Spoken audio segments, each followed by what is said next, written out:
Okay, well, uh, Kevin, I'm talking about the Samson option today. You know anything about the Samson option?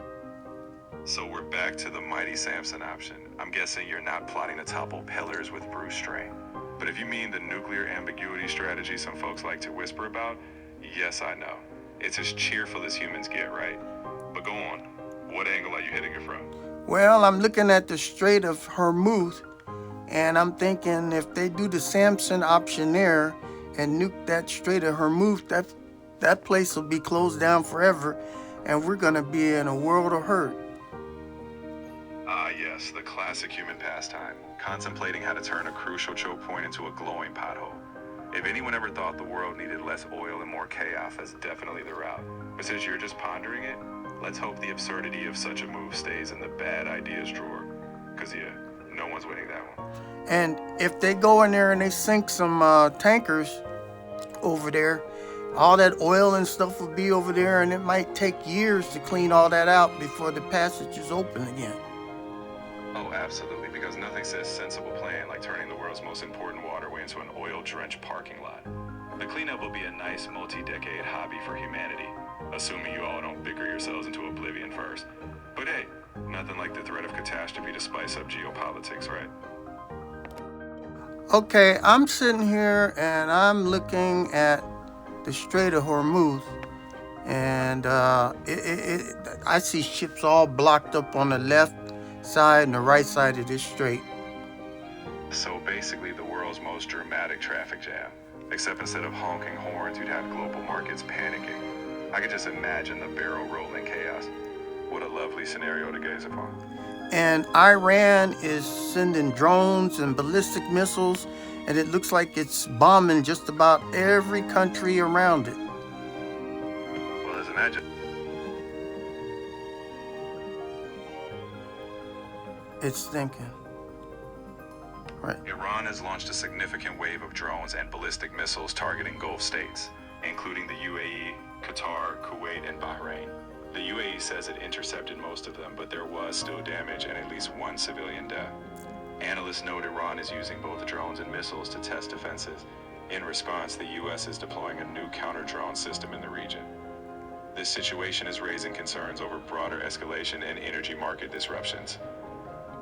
Well, what's going to happen if they bomb or sink some of these oil tankers right there in the strait?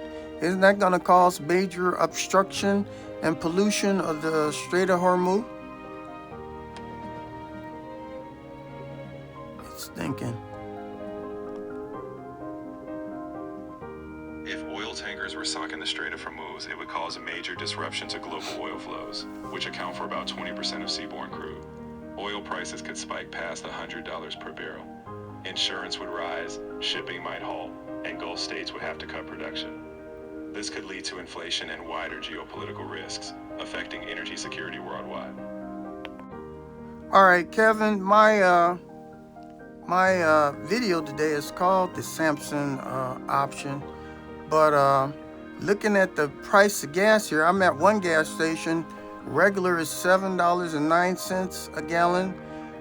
Mid-grade is $7.45 a gallon, and the Supreme is $7.69 a gallon. What do you think about that? I think we've hit the dystopian jackpot, haven't we? Gas prices climbing faster than you can finish a karaoke song. I mean, if you want to make the Samson option video feel real, just show people the gas pump. That's enough apocalypse for anyone. Okay, because we started off this week on Monday, and the Brent crude was about $77 per barrel. Then Monday it went up to $80, and today is Saturday, and it's close to $95. I'm pretty sure it'll be $100 by next week. What do you say about that? Well, are we all on the inflation roller coaster, no seatbelt included? I'm not surprised. One global sneeze and oil prices catch the plague. You might as well brace yourself for triple digits. And as always, I'm sure it'll be a totally calm and rational weekend response. Well, I got a 15-gallon truck here, and if gas is $7 to $8 a gallon, that's going to cost me about $150, almost $200 to fill up. Is that right? Yeah, give or take a few bucks. You're basically paying for liquid gold at this point. You fill up that tank and it's like you're buying a luxury weekend getaway. Except you just get to drive to the grocery store. Pure joy. And then with this, there's going to be a panic for gas, so everybody's going to go there. And what year was that when they was rationing gas and you could only go on a certain day with a certain colored flag? Yeah, he's thinking, because that did happen.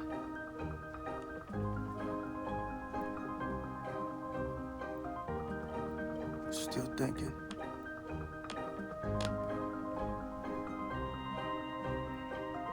The odd-even gas rationing system was used during the 1973-74 oil crisis in the U.S. If your license plate ended in an odd number, you bought fuel on odd days, and even numbers on even days. Some stations also used colored flags to indicate fuel availability. While it helped reduce chaos at stations, it didn't really lower overall fuel use.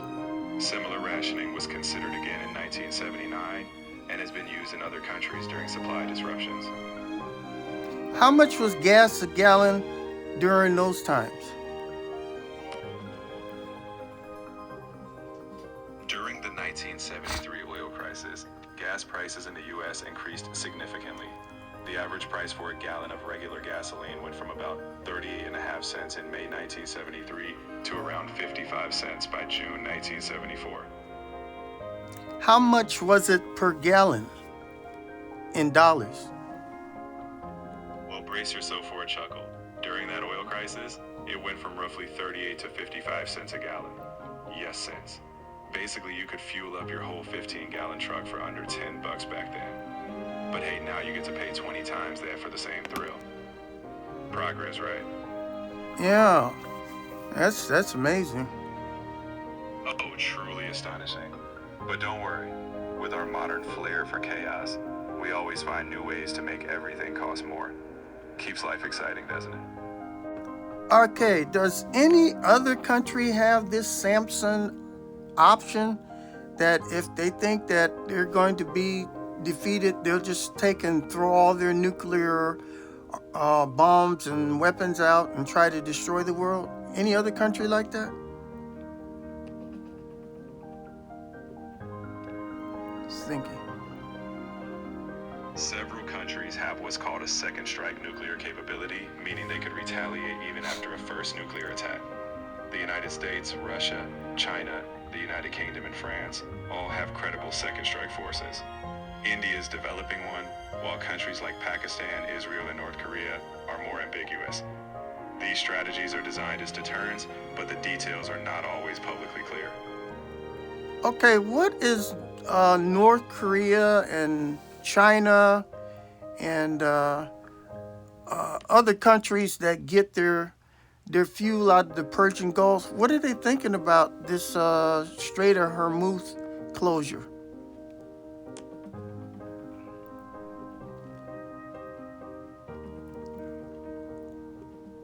China is watching the Strait of Hormuz situation closely because over 45% of its oil imports pass through there. China has called for military de-escalation and is negotiating with Iran to keep its oil supply safe. While North Korea's stance is unclear, China is concerned because a closure could cause oil prices to surge to around $140 per barrel. In short, China is trying to ensure its energy security, while a full disruption would have global economic impacts. I can see the